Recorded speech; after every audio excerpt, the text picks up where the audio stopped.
DeSean Jackson who accelerates. Caught there. It's caught by Johnson. Touchdown, Houston. For the Lions, this is a completion to Calvin Johnson. Heading for the corner. And he's in. Touchdown. Juggled, caught, touchdown. Reggie Wayne. Welcome back, fantasy owners. Welcome back to the Fantasy Gridiron. I'm the Big AC, here with my man stuck in the 1980s, Scotty Fortune. Thanks, AC. What's going on, everybody? Good to see you back here again on the Fantasy Gridiron. We've been getting a lot of responses on Facebook, and we've been getting a lot of emails. And most of you have been asking the same question. I'm sorry, ladies, but I'm a happily married man. You're too much, Scotty. You're too much. For real, though, we do appreciate your comments and your feedback. We've been getting a lot of emails at fantasygridiron@hotmail.com. That's the email address at the bottom of your screen right now. Anything you agree, disagree with, players we're leaving out, please email us at fantasygridiron@hotmail.com or search for us on Facebook, Fantasy Gridiron 2011. The link is right there at the bottom. Search for our faces. We have poll questions every single week. So search for us on Fantasy Gridiron 2011 on Facebook. Scotty, we've already gone through the two most important positions with quarterback and running backs. Now it's time for the wide receiver core. Right, my good-looking friend. Wide receivers this year, after you get past the elite wide receivers, there's a ton of depth. What we are going to do is we are going to tell you what wide receivers that you should be drafting early and help you out with them, and what wide receivers you should be drafting late and help you out with them.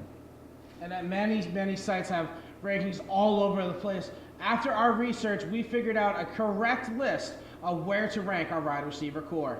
And that brings us to today's version of the Fortune 15. I've separated the top 15 wide receivers into 4 different tiers. Remember that in each tier, the wide receivers are of similar value and should average close to the same amount of points per week. In tier 1, I have 3 stud wide receivers that should all be drafted in the late first round to early second round. They're Andre Johnson at number 1, Roddy White at number 2, and Calvin Johnson at number 3. Expect very consistent production from Andre and Roddy. They both have a good quarterback, and they are the top targets. There's slight concern about Calvin's injury from last year, but remember, he was still a top wide receiver in an offense last year that didn't even have its quarterback, Matt Stafford. In tier 2, I have 3 wide receivers that should all be very productive this season. All of these wide receivers should be drafted in the middle to late round 2. At number 4, we have Larry Fitzgerald. Fitz had a slight down year in 2010-11, but he also had a quarterback that would be lucky to start for a lot of college teams. With a new acquisition, Kolb at the helm, expect Fitzgerald to have a much better year. At number 5, we have Greg Jennings. He's top wide receiver on an offense that throws a lot with a top quarterback. And then at number 6, we have Vincent Jackson. San Diego will throw a lot to Jackson. He will put up huge numbers in a season that he will play all 16 games in. Many people might overlook Vincent Jackson because of him missing games last year. In tier 3, we have 4 wide receivers that should all have solid numbers this year. If you want any of them, you'll need to draft them before the end of the round, in the 3rd to the beginning of the 4th round. At number 7 is Akeem Nicks. Eli loves to sling the ball, and Nicks is a top target both for yards and in the end zone. At number 8, we have old man, Mr. Consistent, Reggie Wayne. Reggie has been Peyton's failsafe for years and will continue to get the ball this season. Expect Reggie to go down a little bit in production, but Reggie and I went to high school together, and I can tell you, Reggie's still going to have a decent season. At number 9 and number 10, we have Mike Wallace and DeSean Jackson. Both are dynamic young receivers, and they can make big plays down the field. Then in tier 5, there are 7 players that should all have productive seasons and be good number 2 wide receivers in fantasy. All of these wide receivers are in similar value and should be drafted in the 4th and 5th rounds in a typical fantasy draft. At number 11 is Miles Austin. If Romo's healthy, expect a big year from Austin. At number 12 is Mike Williams from Tampa Bay. Freeman's only getting better, and he loves to throw the ball into Williams. At number 13 is Dwayne Bowe. We do expect Bowe's numbers to drop with the schedule being more difficult this season. However, Bowe is still a solid fantasy number 2 wide receiver. At number 14 is Wes Welker. With Branch and Ocho Cinco in the offense, Brady's going to have more targets, but that's going to open things up more for Welker. And Welker is going to have a better season this year now that he's 2 years removed from his knee surgery. And then at number 15, there's a guy called Anquan Boldin. Bolden's poised to have a big fantasy season. He's going to have a second year with Flacco, to know him better, and the loss of Derek Mason only means more targets for Anquan. After the Fortune 15, there are also two other wide receivers that have the potential to break into the top 15 this season. The first is Dez Bryant. Bryant is a remarkable young talent and could be a big playmaker in Dallas. The second is Marcus Colston. The Saints will air it out a lot, and Colston will receive the most targets on his squad. And that is the Fortune 15. Thanks, Scotty. Reggie Wayne went to the same high school as you, huh? Lab partner in science class. Yeah, I bet he just beat you out for most athletic. Guys, when you draft receivers early, especially the top 15, you really want consistency. That's right, AC. And my top 15 are guys that will give you consistent numbers each week. And the guys that are on the cusp, those are the type of wide receivers that you want. Scotty, it is important to have our viewers know, too, some sites have completely different projections than ours. That's true. Like some sites will have Dwayne Bowe ranked really, really high. Does that mean that Dwayne Bowe shouldn't be drafted by us because he's ranked lower? Absolutely not. Of course, in the right situation, I would take him. However, I'm not going to take him over a guy like Mike Williams, even though a lot of sites have him ranked way ahead of Mike Williams. It's all about value. And, in my opinion, he's not the type of guy who has the value that some sites have him on. He's just going to be ranked way too high in some scenarios. Again, we keep mentioning the value factor, which brings up to my next segment that I like to call AC's Big Value Picks.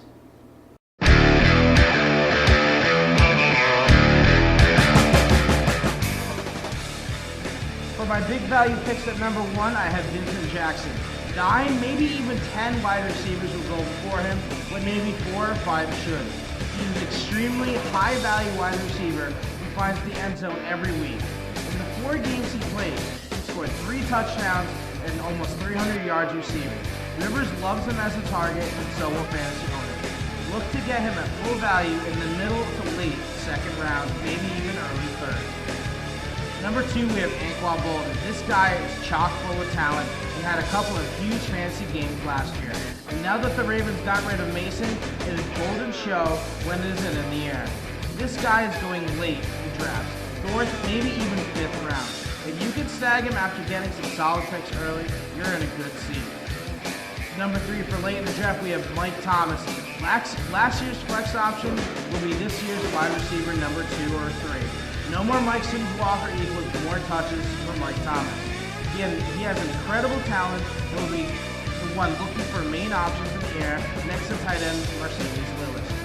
People will not be looking for this guy at all. It would be a great steal late in the draft around round 9, maybe even round 10. Number 4, a PPR specialist, Danny Amendola, a dream receiver in a PPR league. This guy had 85 receptions last year for almost 700 yards in St. Louis. He didn't find the end zone that much, but look for Bradford to get to the air more and have Amendola in sight.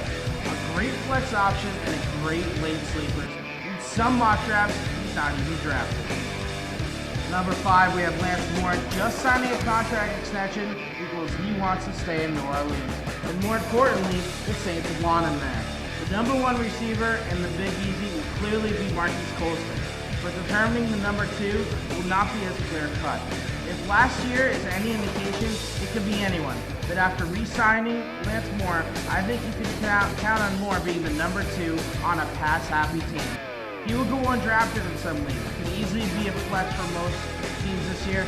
Definitely someone to draft late that could have huge value.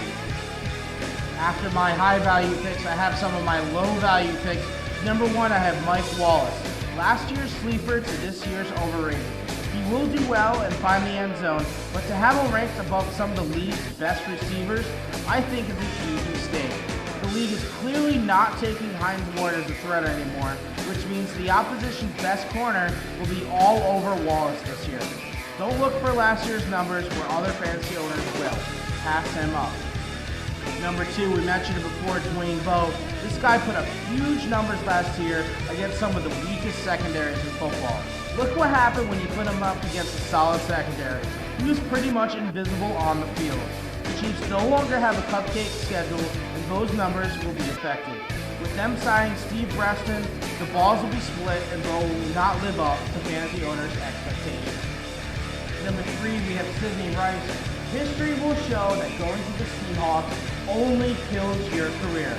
Look at TJ Houshmandzadeh and Deion Branch. They went nowhere. Never mind the fact you have Tavares Jackson throwing you the football. This guy had a freak year last year with the Vikings, and that's it. He'll be overvalued. Let Sidney Rice go somewhere else. Number 4, we have Brandon Marshall. Usually a good rule of thumb is if you can't name who is the starting quarterback, they probably don't have a great passing offense. Marshall is simply not putting up the numbers he did with Denver, and yet he is still ranked in the top tiers. Don't waste a valuable draft pick on this guy. Let him go somewhere else. And finally, rounding out number 5, Brandon Lloyd. Another guy who did nothing for about 6 or 7 years, then had a dream season with Kyle Orton throwing him the ball.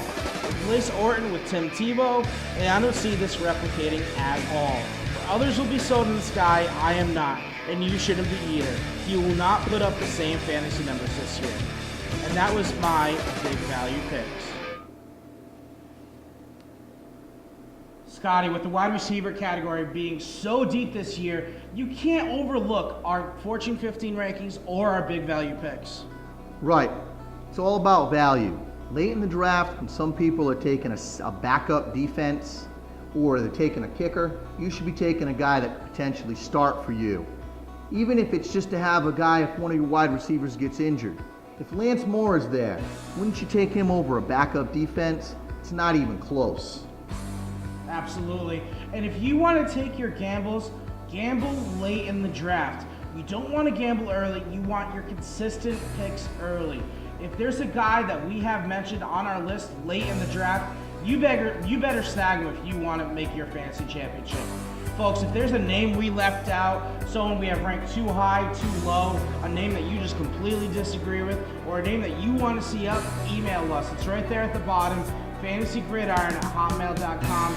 Email me or Scotty. We'll definitely get back to you. fantasygridiron@hotmail.com or Facebook us, Fantasy Gridiron 2011. Search for our fan page. It's got our faces on it. The link is right there at the bottom. Search for us and like us on Facebook, Fantasy Gridiron 2011. Well, that about does it for here on the Fantasy Gridiron, Scotty. Next week, we're going to be talking about some tight ends, some defenses, and talk about some interesting draft strategies that me and Scotty will go over. Until then, I'm the Big AC. This is Scotty Fortune. Happy hunting and good luck on the Fantasy Gridiron.